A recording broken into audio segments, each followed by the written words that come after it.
ఒకప్పుడు శ్రీకాళహస్తి రాజుమీదకు పొరుగు దేశపురాజు పెద్ద సైన్యంతో హఠాత్తుగా దండెత్తి వచ్చాడు.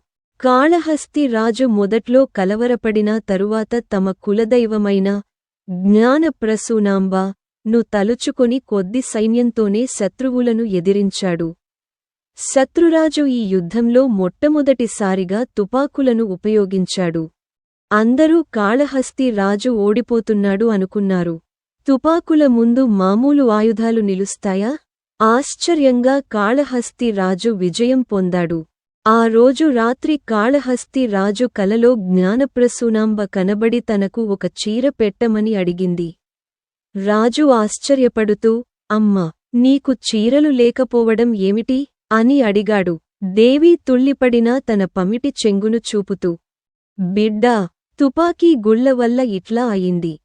తుపాకీ గుళ్ళు నీకు, నీ సైన్యానికి తగలకుండా నా చెంగు అడ్డం పెట్టాను అని అన్నది. కాళహస్తి రాజు ఉలిక్కిపడి లేచాడు. ఆనందభాష్పాలు చెక్కిళ్లపై రాలుతున్నాయి. తన విజయరహస్యంలోని రహస్యం అవగతం అయింది. తన తల్లి జగజ్జనని జ్ఞానప్రసూనాంబ తుపాకీగుళ్లను తనపై తీసుకుని విజయాన్ని అనుగ్రహించింది. ఎంత కరోనా అని పొంగిపోయాడు.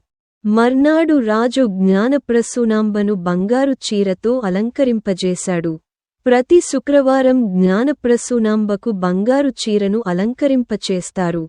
ఇక్కడి స్త్రీలు బంగారు చీరలో ఉన్న అమ్మవారిని దర్శించడానికి ఉత్సాహపడతారు. ఆ బంగారు చీరలో మరింత తేజోమంతమై విరాజిల్లుతుంటుంది అమ్మవారు. అందువల్ల స్థానికులు శుక్రవారం తప్పక శివాలయం వెళ్లి జ్ఞానప్రసూనాంబను కనులారా దర్శించి తన్మయులవుతుంటారు.